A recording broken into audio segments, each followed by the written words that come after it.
Welcome to New York Post Studios in Midtown Manhattan. I'm Mark Hale. Tonight, Mark Sanchez, Tim Tebow, and the Jets get set to open their preseason schedule against the Cincinnati Bengals. So we're going to do our triple play, 3 topics about the team with Jets beat writer Brian Costello.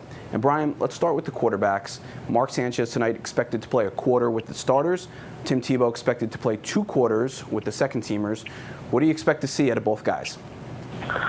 Well, I think it'll be limited. You know, the first preseason game, you really don't see too much. I think they're going to be concentrating on certain things like big pace has been something they've talked about all camp with Tony Sparano. So they're going to be trying to get in and out of the huddle real quick. You know, that's not really exciting for the fans.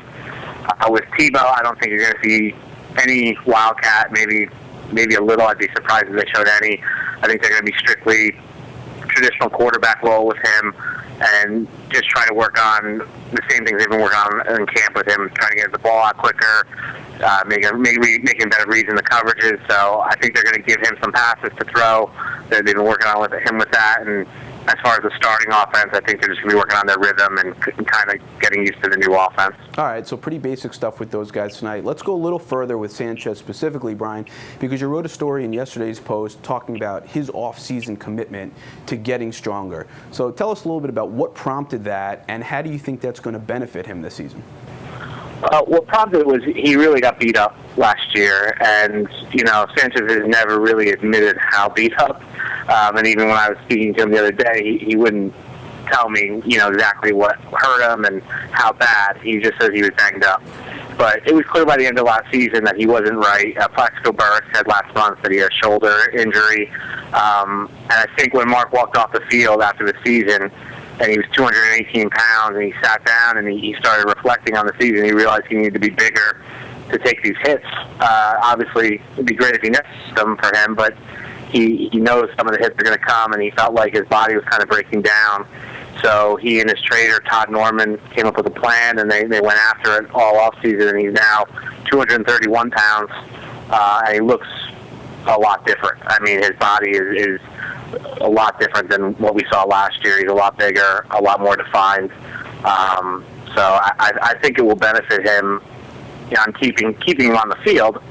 I don't know if it'll translate into a better performance, but it's going to keep him healthier in the long run. All right, let's move on to our second topic here. Sanchez and Tebow are obviously going to be the 2 most scrutinized players in tonight's game. But who else do you have your eye on tonight, and who else should fans maybe have their eye on for tonight?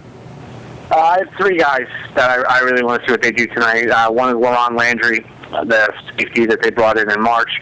He's had injury history. The Jets have really been cautious with him in training camp. Rex Ryan's referenced a pitch count. But he's going to play tonight, and it's going to be interesting to see how he is in coverage. That was a position the Jets desperately needed to upgrade this year, and we got to see if they actually did now. The second guy would be Quentin Copel, the first-round pick. You're always interested in the first-round pick. He's got a quiet camp. Let's see what he does out there against the Bengals' first-team, second-team offensive line. And then the third guy is Bilal Powell, second-year running back. He's been really the surprise of training camp so far.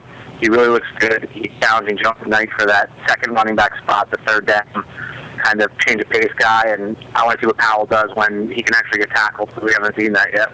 All right, let's move on to our third and final topic. Brian, chemistry on this team was an issue last year. Now, so far in training camp this season, we've seen a couple fights and we've seen a couple controversial comments, those coming from Antonio Cromartie and Santonio Holmes. So how do you view it? Do you view these things as just kind of blips, and you think the chemistry is a lot better and kind of a non-issue, or is this something that still remains a problem for this team? Well, you nailed the 2 guys that are problems. You know, those are the 2 guys that are always a problem. They always seem to be in the middle of everything. Now, Santonio has been, you know, he was a scapegoat for last season. I think he's been on better behavior so far. He's obviously hurt right now. Cromartie is Cromartie. He caused the firestorm last week, saying he's the second best wide receiver.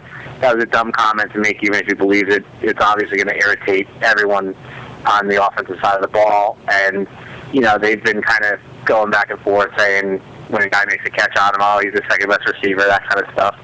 And it boiled over the other day. And, you know, right after Rex Ryan won the team, no more fights, Cromartie starts a fight. So, you know, I don't know if that translates into chemistry problems, but it did last year.